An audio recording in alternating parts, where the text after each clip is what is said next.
ទាំងអស់គ្នាយើងមើលត្រឡប់មកជួបគ្នាជាមួយនឹងមេរៀនថ្មីរបស់យើងបន្តទៀតមេរៀននេះគឺយើងសិក្សាតាក់ទងជាមួយនឹងរបៀបនៃការធ្វើអក្សរ live ផ្ទាល់ឬក៏ logo live ផ្ទាល់នៅក្នុងកម្មវិធី Cinema 4D នេះរបៀបនៃការធ្វើអក្សរ live ផ្ទាល់នៅតាមយើងឃើញនៅលើកញ្ចក់ទូរទស្សន៍វាមានរបៀបនៃការវិលហ្នឹងពីររបៀបនៃការវិលហើយរូបរាងវាហ្នឹងក៏យើងឃើញ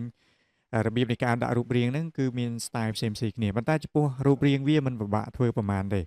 ចំពោះការធ្វើរូបរាងណាយើងចង់ធ្វើ mode អីក៏បានដែរព្រោះយើងដឹងពីtool ឬក៏របៀបនៃការធ្វើអស់ហើយគឺយើងមានតែលំនាំធ្វើតែមួយយើងចង់ឆ្នៃ mode បែបអីក៏បានដែរបាទហើយរបៀបនៃការធ្វើចលនាវិលដូចគ្នាដែរយើងចង់វិលត្រឡប់ពីឆ្វេងទៅស្ដាំក៏បានពីស្ដាំទៅឆ្វេងក៏បានឬក៏លក្ខណៈវិលត្រឡប់ពីលើទៅក្រោមដោយនៅក្នុងមេរៀននេះគឺខ្ញុំបង្ហាញអ្នកទាំងអស់គ្នាពីរបៀបនៃការធ្វើហ្នឹងគឺវិលចលនាវិលរបស់វាហ្នឹងគឺវិលត្រឡប់ពីលើទៅក្រោមបាទឥឡូវខ្ញុំ play មួយខ្ញុំចុចអានេះ play មួយបាទជាលក្ខណៈ viewable អញ្ចឹងអូខេចឹង viewable អញ្ចឹងគឺសម្រាប់យើងធ្វើការដាក់ animate ហើយឬក៏ដាក់អក្សរ live ផ្ទាល់ហ្នឹងនៅលើ screen របស់យើងនៅតាមកញ្ចក់ទូរទស្សន៍ឬក៏តាមវីដេអូរបស់យើងដែលយើងធ្វើការ live ហ្នឹងគឺយើងអាចប្រើជាមួយនឹងអឺ template បែបហ្នឹងបានអញ្ចឹងក្នុង clip ដំបូងនេះបាទមេរៀន part 1ដែលតាក់ទងជាមួយនឹងការធ្វើ logo live ផ្ទាល់ហ្នឹងគឺយើងធ្វើប៉ុណ្ណឹងសិនយើងធ្វើអក្សរអញ្ចឹងអក្សរ 3D បែបហ្នឹងហើយបន្តមកទៀតយើងចាប់ផ្ដើមដាក់ animate វាហ្នឹងដើម្បីយើងធ្វើការប្រវល់តើយើងត្រូវការដាក់ animate បែបណាអូខេតោះឥឡូវយើងបង្កើត background ថ្មីមួយខ្ញុំចូលទៅក្នុងពាក្យ file ហើយយើងយកពាក្យ new អូខេរួចហើយយើងទៅសេអក្សរផ្សាយផ្ទាល់ហ្នឹងគឺយើងទៅសេតាមរយៈកម្មវិធី Photoshop ហើយយើងទាញយកមកដាក់ចូលក្នុង AI រួចហើយយើង open ចូលទៅក្នុង file ហ្នឹងព្រោះនៅក្នុង Cinema 4D យើងដឹងហើយថាយើងអាចទៅសេជា font Unicode បានទេគឺយើងត្រូវទៅសេជា font Limon ទើបអាចទៅសេបានប៉ុន្តែដោយសារតែកុំព្យូទ័រខ្លះយើងអត់ស្គាល់ជាមួយនឹងការដាក់ជើងដាក់ដៃជាមួយនឹង Limon ទៀតអញ្ចឹងពិបាកអញ្ចឹងមិនជាបញ្ហាទេគឺយើងធ្វើតាមរយៈ Photoshop សិនអញ្ចឹងអ្នកនរចូលទៅក្នុង Photoshop មកហើយយើងចូលទៅក្នុង file របស់យើងហើយយើងបង្កើត background ថ្មីមួយខ្ញុំយកទំហំ background ហ្នឹងគឺទំហំវាបាទទទឹងរបស់វាហ្នឹងគឺប្រវែងវាកម្ពស់ប្រវែងរបស់វាហ្នឹងគឺខ្ញុំយក1920ហើយកម្ពស់របស់វាខ្ញុំយក1080ហើយ resolution នេះគឺខ្ញុំដាក់វាយកអឺ300តែប៉ុណ្្នឹងមកហើយអូខេទៅលើវាមកយើងធ្វើការសរសេរអក្សរចឹងការប្រើប្រាស់ font អក្សរក៏ដូចគ្នាដែរអាថិតនៅលើអ្នកទាំងអស់គ្នាត្រូវការទេខ្ញុំប្រើ font KH Coolen ចឹងខ្ញុំប្រើ font ហ្នឹងហើយចំពោះអ្នកទាំងអស់គ្នាចង់បាន font បែបប៉ុន្មានថិតលើអ្នកទាំងអស់គ្នាទេឥឡូវហើយទំហំវានេះគឺខ្ញុំកំណត់យកប៉ុណ្ណេះសិនហើយខ្ញុំសរសេរមកផ្សាយផ្ទាល់អូខេប៉ុណ្ណឹងហើយយើងដាក់វាចំមកកដាលបាទសេរីវាដាក់ចំកដាលប៉ុណ្ណឹងហើយអ្នកទាំងនេះចុច control ឲ្យជាប់ហើយយកមក click នៅលើអក្សរ T នេះ click ឲ្យវាចេញ select បែបនេះរួចហើយយើងចូលទៅក្នុង pass របស់យើងនេះចូលទៅក្នុង pass ហ្នឹងយើងចុចអាឡៃនេះ convert វាទៅជា pattern បាទតែប៉ុណ្្នឹងហើយយើងចូលទៅក្នុងពាក្យ file ហើយយើងយកពាក្យថា export យើងយកពាក្យថា pass to Illustrator ប៉ុន្តែយើង convert file របស់យើងនេះទៅជា file Illustrator សិនហើយយើង save ទុកកន្លែងណាដែលយើងងាយស្រួលចំណាំទៅខ្ញុំទៅ save ថាផ្សាយផ្ទាល់អូខេផ្សាយផ្ទាល់ប៉ុណ្ណឹងមកខ្ញុំអូខេលើវារួចហើយយើងចូលទៅ open Cinema 4D របស់យើងនេះវិញចឹងដើម្បី open file នៅនឹងចុច line file ឡើងនេះហើយយើងយកពាក្យថា make object បាទយើង make object ហើយយើងយក desktop កន្លែងទីតាំងដែលយើងផ្ទុកឯកសាររបស់យើងមិញហ្នឹងហើយយើងយកឯកសារឈ្មោះរបស់យើងមិញនេះផ្សាយផ្ទាល់ហើយ open មកត្រង់ចំណុចនេះអ្នកទាំងអស់គ្នាអត់ចាំបាច់ scale វាទៀតទេយើងយកមួយ automatic របស់វាហើយកន្លែងនេះបើសិនជាអត់តាន់គ្រីសអ្នកទាំងអស់គ្នាធ្វើការគ្រីសអាលើគេនេះហើយអូខេលើវាមកបាទពេលអូខេហើយយើងចង់ដាក់វាចំកដាលយើងដាក់កន្លែងនេះវាដាក់វា0មកបាទយើងដាក់កន្លែងនេះ0កន្លែងនេះយើងដាក់0ដែរកន្លែងនេះយើងដាក់0ដែរអញ្ចឹងនៅពេលយើងដាក់0មកអស់មកវាត្រឡប់ចូលត្រឡប់អក្សររបស់យើងហ្នឹងអក្សររបស់យើងទាំងមូលហ្នឹងវានឹងចូលត្រង់ចំណុចនេះឲ្យយើងអញ្ចឹងយើងដាក់0មក0 enter អានេះ0ហើយយើង enter អានេះ0ហើយយើង enter អញ្ចឹងវាចំចំណុចកណ្ដាលបាទបន្ទាប់ពីយើងបានដាក់អក្សរអញ្ចឹងហើយយើងត្រូវការដាក់ extrude វាសិនដាក់ឲ្យវាមានកម្រាស់នៅលើអក្សរអញ្ចឹងដើម្បីដាក់ឲ្យអក្សររបស់យើងមានកម្រាស់ក្នុងមេរៀនមុនយើងបានសិក្សារួចហើយមែនទេតើតើជាមួយនឹងការប្រើប្រាស់កម្រាស់វាហ្នឹងអញ្ចឹងចូលមកចុចកន្លែងនេះហើយយើងយកពាក្យថា extrude បាទចុចពី extrude ហ្នឹងហើយកន្លែងនេះអក្សររបស់យើងហ្នឹងយើងចុចកន្លែងនេះមកយើង select ទៅវាបាទ select វាទាំងអស់មកយើងទាញវាដាក់ចូល ទៅក្នុង extrude របស់យើងមិនតែយើងជាង alter មិនឲ្យចេញសញ្ញាព្រួយបាញ់មកក្រោមអានេះខ្ញុំលុបវាចោលបាទខ្ញុំលុបវាចោលអានេះខ្ញុំដូរខ្ញុំ select លើវា click លើវា2ដងមកខ្ញុំ save វាពាក្យថាផ្សាយបាទផ្សាយផ្ទាល់អូខេប៉ុណ្ណឹងមកសួរចំណាំណាបាទរួចហើយយើងគ្រាន់តែចុចលើវាព្រោះចុចលើវាហើយយើងត្រូវការដាក់ extrude ទាំងអស់ព្រោះរបស់យើងនេះពេលដែលយើងដាក់ហើយយើងដាក់បានតែនេះមួយមែនទេចឹងចុចលើពាក្យ extrude នឹងមកយើងចុចអានេះគ្រីលនឹងប៉ោះមកគឺមានកម្រាស់ឲ្យយើងហើយកម្រាស់វានឹងទៀតសោតដែរថត់លើអ្នកទាំងនេះចង់បានកម្រាស់ប៉ុណ្ណាឥឡូវខ្ញុំចង់បានកម្រាស់វាតែ10បានហើយបាទខ្ញុំចង់បានកម្រាស់វាតែ10បានហើយកម្រាស់វាប៉ុណ្ណេះបានហើយនេះយើងយកកម្រាស់ក្រាស់ពេកក៏អត់ស្អាតដែរអាហ្នឹងសិតលើអ្នកទាំងនេះចង់បានឥឡូវខ្ញុំយកវា15ខ្ញុំយកវាកម្រាស់15ចុះហើយយើងយកចិត្តវាយើងចិត្តវាមានលក្ខណៈ bevel អញ្ចឹងយើងចិត្តវាយើងយក cap ហើយកន្លែងនេះ start របស់យើងយក cap fill មក cap fill វាកន្លែងនេះខ្ញុំយកវាតែ2ឯងបាទខ្ញុំយកវា2បានហើយ cap fill ឯហ្នឹងយើងមិនធំពេកទេបើធំពេកយើងយកវាតែ1ក៏បានដែរកន្លែងហ្នឹងខ្ញុំយកវាធំយកតែ1បានហើយហើយកន្លែងនេះខ្ញុំយកវាអាហ្នឹងដូចគ្នាដែរខ្ញុំយកមួយដូចគ្នាបាទប៉ុណ្ណឹងបាទរួចរាល់មួយហើយបន្តទៀតអ្នកនរគ្នាយក shape ប្រើ shape មកគូសអញ្ចឹងយើងប្រើ shape យើងយកប្រើ cube បាទខ្ញុំប្រើ cube ហើយ cube ហ្នឹងខ្ញុំចុចលើវា2ដងខ្ញុំដាក់វាថា background បាទខ្ញុំដាក់វាថា background ទៅ background ខ្ញុំដាក់អញ្ចឹងដើម្បីស្រួលយល់ថាអាហ្នឹងស្អីគេហើយអានេះស្អីគេអញ្ចឹងដើម្បីស្រួលចំណាំ layer របស់យើងនៅពេលដែលយើងធ្វើទៅអត់ពិបាកក្នុងការសេរីព្រោះនៅពេលដែលយើង design មែនតើទៅច្រើនណា project របស់យើងច្រើនអញ្ចឹងយើងត្រូវធ្វើការកំណត់របស់វាឈ្មោះវាបានត្រឹមត្រូវដើម្បីងាយស្រួលចំណាំបាទអញ្ចឹងកន្លែងនេះអ្នកនរនេះអាចធ្វើការបរិច្បរួមវាបានទេដូចខ្ញុំបានបញ្យល់ឲ្យក្នុងមេរៀនដំបូងរបស់យើងនេះរបៀបនៃការបរិច្បរួម shape របស់យើងគឺយើងប្រើការបរិច្បរួមបែបហ្នឹងអញ្ចឹងយើងបរិច្បរួមវាចឹងមកឥឡូវខ្ញុំចង់បានទំហំនេះឲ្យវែងយ៉ាងហ្នឹងហើយនេះខ្ញុំចង់វាបានវាស្ដើងយ៉ាងហ្នឹងតិចឬយើងចុចសញ្ញាព្រួញកន្លែងនេះយើងទាញវាមិនចេះបាទយើងទាញមកអ្នកនរនេះអាចធ្វើការចុចទៅលើចំណុចនេះចំណុច board របស់យើងនេះយើងមើលអញ្ចេះយើងមើលចេះមិនដឹងថាវាទំហំប៉ុណ្ណាឡើងចុចកន្លែងនេះមកយើងធ្វើការសេរីវាខ្ញុំសេរីនេះប៉ុណ្ណាហើយខ្ញុំធ្វើការបរិច្បវាអូខេហើយយើងកលវាមកកាត់ក្រោមប៉ុណ្ណាចេញធ្វើមិនសេរីវាចំកដាលបាទយើងលៃវាដាក់ចំកដាលទៅមើលទៅស្អាតប៉ុណ្ណា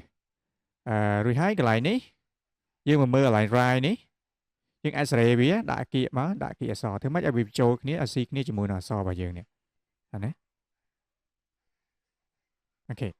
ប៉ុណ្ណឹងមកអានេះយើងអាចមើលយ៉ាងបានដែរអានេះយើងអាចមើលទម្រង់ទូទៅអានេះយើងមើលចំពីមុខអញ្ចឹងយើងចុចកន្លែងនេះវិញបាទយើងចុចកន្លែងហ្នឹងវិញយើងត្រឡប់មកមើលរបស់យើងចេះយើងអាចបវល់មើលបានយើងអាចបវល់មើលថារូប shape របស់យើងហ្នឹងយើងមើលប៉ុណ្ណឹងអាចអូខេតែម្ដងអត់ចេញអាចទាញបន្ថែមទៀតអាចយកវារង្វែងតិចមកប៉ុណ្ណេះអូខេបន្ទាប់ពីហ្នឹងទៀតខ្ញុំចង់ធ្វើការដាក់ខ្ញុំចង់ឲ្យ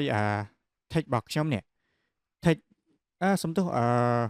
background របស់ខ្ញុំនេះកន្លែង game វាធ្វើការចិត្តដែរអញ្ចឹងដើម្បីឲ្យ game វាចិត្តដែរយើងត្រូវធ្វើម៉េចអញ្ចឹងយើងគ្រីសអានេះគ្រីសកន្លែងយើងធ្វើការគ្រីសទៅលើកន្លែង fill នេះអានេះយើងអាចគ្រីសបានដូចគ្នាដែរកន្លែង surface ក៏យើងគ្រីសបានដែរប៉ុន្តែ surface ហ្នឹងពេលយើងគ្រីសអត់ទៅវាអត់ចេញអីដោយសារតែវាអត់មាន support គ្នាជាមួយនឹង background របស់យើងហ្នឹងអញ្ចឹងខ្ញុំចុចកន្លែង fill នេះហើយកន្លែងនេះយើងអាចដាក់ទំហំវាបានឥឡូវខ្ញុំចង់បានទំហំវាតែ2បានអូខេខ្ញុំចង់បានទំហំវា extrude កន្លែងហ្នឹងអាកន្លែង game ចិត្តហ្នឹងតែ2បានបើសិនណាចង់បានបន្ថែមទៀតយើងដាក់បន្ថែមចាំមកអូខេហើយកន្លែងនេះយើងអាចដាក់វាឲ្យតូចតិចមកដាក់វាត្រឹម3ទៅបានអានេះយើងដាក់វាប៉ុណ្ណាបាទយើងយកវា3ស្មើគ្នាទៅមើលទៅស្អាតបាទអានេះយើងទាញវាផុតតិចមកយើងទាញវាផុតពីអក្សរបន្តិចមកកុំឲ្យវាជាប់មើលអក្សរចេះពេកមើលទៅស្អាតទេអញ្ចឹងយើងទាញផុតប៉ុណ្ណេះបាទយើងទាញវាឲ្យស្មើគ្នាប៉ុណ្ណេះមកកាត់ទៀតបាទអញ្ចឹងមិនដឹងយើងបានមួយហើយនៅមួយចំហៀងទៀតបាទចំហៀងទៀតយើងអត់ចាំបាច់ទៅចូលទៅសរសេរក្នុង Photoshop ទេយើងសរសេរនៅលើនឹងផ្ទាល់តែម្ដងអញ្ចឹងការសរសេរនៅលើហ្នឹងអ្នកនរគ្នាអាចចូលទៅក្នុង text របស់យើងបាទចូលទៅក្នុង text របស់យើងនឹងចូលអានេះអញ្ចឹងចុចណាចុច text ហ្នឹងមកនេះ text ហ្នឹងយើងទៅ save មកបាទអញ្ចឹងខ្ញុំត្រឡប់មកនេះវិញមកដោយសារតែនេះ text របស់យើងវា load មិនចេះអញ្ចឹងទៅ save មកយើង save វាថា live បាទហើយចុចកន្លែងនេះប៉ោះមួយមកអាហ្នឹងវាចេញឲ្យអូខេហើយយើងដាក់វានេះចុច select វាមកខ្ញុំដាក់វាថា live ដើម្បីសួរចំណាំបាទរួចហើយកន្លែងនេះខ្ញុំដាក់វាដាក់ចំកណ្ដាល middle ដាក់ចំកណ្ដាលនៃបន្ទាត់របស់យើងហ្នឹងហើយកន្លែងនេះគឺទំហំអក្សរយើងដាក់ bold មកបាទទំហំអក្សរនេះខ្ញុំយក bold ហើយប្រភេទម៉ូដអក្សរនេះយើងចង់បានប្រភេទម៉ូដអក្សរបែបម៉េចយើងជ្រើសរើសម៉ូដទៅតាមអ្វីយើងចង់បានកន្លែងទំហំ font វាម៉ូដ font វាយើងជ្រើសរើស font វាបានហើយកន្លែង bold នេះគឺយើងកំណត់ឲ្យវាមានកម្រាស់អក្សរស្អាតប៉ុណ្ណាឥឡូវយើងអាចជ្រើសរើស font បានបាទខ្ញុំជ្រើសរើស font នេះចុះកន្លែងនេះទំហំអក្សរយើងអាចជ្រើសរើសទំហំវាបានទំហំវាឥឡូវខ្ញុំយកវា80បានហើយអូ80តូចពេកអញ្ចឹងខ្ញុំយកវា90បាទ90ប៉ុណ្ណេះអាចអូខេហើយយើងសេរីវាកន្លែងនេះមកខ្ញុំដាក់វា0បាទខ្ញុំដាក់វា0ពេលយើងដាក់វា0វាមើលទៅវាអត់តន់ស្មើគ្នាជាមួយនឹងនេះខ្ញុំដាក់វា0ដែរអានេះខ្ញុំដាក់វា0នឹងអស់បាទហើយខ្ញុំទាញវាវិញឬក៏យើងអាចចាំទាញនេះក៏បានដែរយើងអាចចាំទីមកនេះវិញក៏បានដែរអានេះអត់អីអត់បញ្ហាលើខ្ញុំសេរីអក្សរសិនបាទខ្ញុំសេរីវាដាក់វាឲ្យប៉ុណ្ណេះមក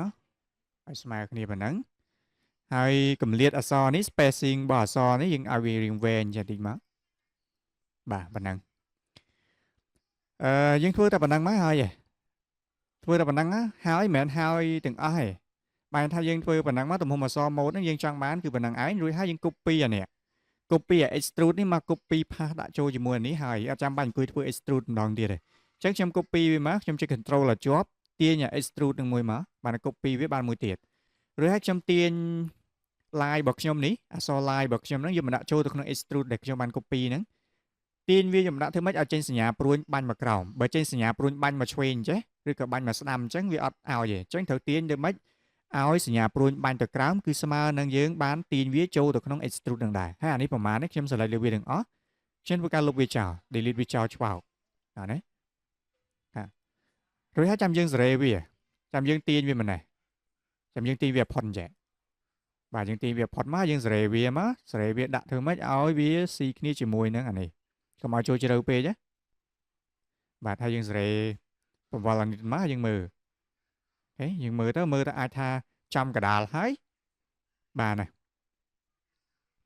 អក្សររបស់យើងអក្សរ line ហ្នឹងយើងមើលទៅដូចរៀងធំហ៎ប៉ុន្តែមិនជាបញ្ហាទេយើងអាចផ្លាស់ប្ដូរឲ្យក្រោយប៉ុន្តែអានេះគ្រាន់តែជាមេរៀនទេ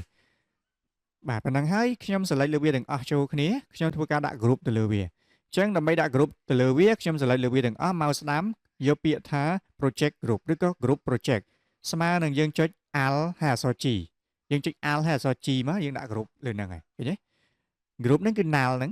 បាទ null ហ្នឹងគឺខ្លាយទៅជា group ចូលគ្នាអញ្ចឹងយើងចង់ select លើវាពេលយើង select មកយើងទាញបានទាំងអស់យើងចង់សេរីមកគឺបានទាំងអស់អត់វាអត់ជាប់មួយទេគឺវាបានទាំងអស់តែម្ដងបាទឥឡូវនេះគឺយើងចាប់ផ្ដើមដាក់វាអានេះខ្ញុំវាយវា0បាទ0 enter អានេះ0ដែរខ្ញុំ enter វានៅចំកណ្ដាលហើយបាទ null របស់យើងនៅចំកណ្ដាលហើយយើងអាចធ្វើការពវល់ខ្ញុំចុចទៅលើវាខ្ញុំធ្វើការពវល់អានេះអញ្ចឹងយកចូលទៅក្នុង rotation tool នេះយើងពវល់វាយើងពវល់អាកោងនេះបើយើងពវល់អានេះគឺស្មើនឹងយើងធ្វើអញ្ចេះតោះណាស្មើនឹងយើងចង់បានអញ្ចឹងណាតែបើសិនយើងពវល់អញ្ចេះគឺស្មើនឹងយើងដាក់ animation ចង់បានអញ្ចេះឥឡូវបើសិនយើងចង់បានអញ្ចេះឥឡូវនេះយើងឃើញអក្សរបច្រាស់មែនទេនេះអក្សរយើងនឹងបច្រាស់អញ្ចឹងចង់ឲ្យអក្សរនឹងរត់ត្រូវវិញយើងធ្វើម៉េចអញ្ចឹងចុចទៅលើអាម៉ូដអក្សរនេះមកយើងចូលទៅក្នុង null របស់យើងចុចសញ្ញាព្រួយនេះយើងចុចទៅលើសញ្ញាព្រួយផ្សាយផ្ទាល់របស់យើងនឹងចុចលើពាក្យ line ហើយយើងត្រឡប់វាមកយើងត្រឡប់លេខណាត្រឡប់អានេះយើងដាក់វាយើងកំណត់លេខហ្នឹងហើយយើងវល់មកវល់អក្សរហ្នឹងយើងកំណត់វាមកដល់180អូខេយើងដក180មកវាវល់ឲ្យយើងវាត្រឡប់មកអញ្ចឹងយើងចុចលើអក្សរនេះយើងទាញមកក្រោមមកយើងចុចលើហ្នឹងមកហើយយើងទាញមកក្រោមយើងចុចលើអានេះវិញយើងទាញមកទាញទៅលាក់ធ្វើមិនដាក់ចំកដាលបាទយើងទាញវាមកយើងសេរីវានេះយើងទាញបញ្ចេញវិញបាទយើងទាញបញ្ចេញវាមកបាទអូខេហើយអក្សរហ្នឹងនៅពេលយើងវល់យើងចុចលើពាក្យ null នេះវិញចុចលើពាក្យ null ទើបអាចចុចលើគ្រប់បានណាបាទចុចលើពាក្យ null ហ្នឹងវិញចុច rotation របស់យើងមកយើងពវល់ cái nhé niệm sai đó niệm bảo vào chế cái nhé so lúa thử tại vì sân dương trong bảo vào chế vĩnh rồi nè còn thế đặc biệt là dương bảo vào chế với nhà so này dương thập lạp đâu với nhỉ thập lạp đâu là một chế một so dương bị chè với nhỉ tại sao là dương thưa mình ấy cô nó mà dương trong vào lần chế bàn dương thưa đi mình nhắn á tại vì sân dương trong bảo vào đôi chè chế với nhưng mà tỏ lạp là so dương quỳnh màu ok và tại nonแต่មួយអ្នកនរអាចធ្វើបានដែរចឹងអានេះខ្ញុំដាក់វា0វិញមកបាទខ្ញុំដាក់វា0ឲ្យវាមកអញ្ចេះហើយបន្តមកទៀតយើងចាប់ផ្ដើមដាក់ keyframe ចាប់ដើមដាក់ keyframe កំណត់ animation ទៅលើlogo របស់យើងចឹងដើម្បីកំណត់ keyframe បានយើងចូលទៅកន្លែង setting render របស់យើងសិន setting render របស់យើងនេះទំហំ background របស់យើងបាទខ្ញុំចុចទៅលើសញ្ញាព្រួយឡើងនេះហើយខ្ញុំយកពាក្យថា video film ចេះຂະຫນາດ video របស់យើងនេះគឺ1080ហើយ frame របស់វាគឺ25 frame ដោយសារតែយើងចង់បាន5នាទីមែនទេសមទិដ្ឋចង់បាន5វិនាទីបាទអញ្ចឹងយើងត្រូវកំណត់វាកន្លែងនេះគឺ120 frame បាទ120 frame ទាញមក120 frame គឺយើងបានវាយហ្នឹងអញ្ចឹងកំណត់វាមកកន្លែងនេះគឺយើងយកវា120 frame អញ្ចឹងក្នុង frame ដំបូងនេះយើងបំបែកជា2មក120ចែកជា2បានប៉ុន្មាន60មែនទេបាទ120ចែកជា2បាន60អញ្ចឹងយើងកំណត់ keyframe ដំបូងគេគឺយកត្រឹម0ហើយយើង add keyframe nàyនេះយើង add មួយប៉ោះមក add កន្លែងហ្នឹងប៉ោះកន្លែងនេះគឺយើងចុចកន្លែងហ្នឹងមួយដែរអាហ្នឹងគេហៅថា keyframe របស់យើងនឹង load auto រួចហើយយើងកំណត់ជា2យើងបំបែកជា2គឺ60មែនអត់អញ្ចឹង60យើង add keyframe ដំបូងនេះយកត្រឹមពី0មកដល់ថែ40សិនយើង add keyframe មួយរួចហើយយើងទាញ keyframe បន្ទាប់ទៀតមកត្រឹម60នេះបានយើងបវល់យើងយកមកកន្លែងបវល់វានេះអ្នកនរគ្នាមកคลิกទៅលើកន្លែង Shopee នេះអញ្ចឹងដាក់វា180បវល់មក line នេះវិញរួចហើយយើងទាញវាមកដាក់ដល់ត្រឹមនេះទៀតយើងដាក់វាត្រឹម100អូខេកន្លែងនេះ add ត្រឹម100យើង add keyframe មួយប៉ាច់យើងទាញវាឲ្យផុតមួយទៀតមកដាក់ដល់រហូតដល់120អញ្ចឹងកន្លែងនេះវាវិលរហូតដល់360បាទវាវិល360គឺវាត្រឡប់ដល់រូបរាងដើមរបស់វាវិញអញ្ចឹងយើង play បានណាយើងចុចកន្លែងនេះមួយ play អញ្ចឹងក្នុងចន្លោះ viewal នេះគឺរយៈពេល20 frame រយៈពេលវាណាគឺយើងកំណត់20 frame ពី40មក60នេះគឺ20 frame ហើយកំណត់ប៉ុណ្ណេះបាទ40 frame ទៀតគឺឲ្យវានៅនឹងថ្កល់ចាំមកដល់ត្រឹមនេះ20 frame សម្រាប់វិលតោះណាអញ្ចឹង part 1 តាក់ទងជាមួយនឹងការធ្វើ logo live ផ្ទាល់ប៉ុណ្ណឹងឯងជាមួយនឹងការធ្វើ extrude ជាមួយនឹង text ហើយនឹង background របស់យើងហើយនឹងការដាក់ animation នៅលើវាគឺប៉ុណ្ណឹងpart 2ហើយនឹង part 3ខ្ញុំនឹងបង្ហាញជាមួយនឹងការចាក់ color ហើយការដាក់ភ្លើងការចាប់ background ហើយនឹងការចូល compose ជាមួយនឹងAfter Effects អូខេអញ្ចឹងក្នុង part 1 នេះគឺមានប៉ុណ្ណឹងជួបគ្នាជាមួយនឹងវីដេអូបន្តទៀតផងដែរ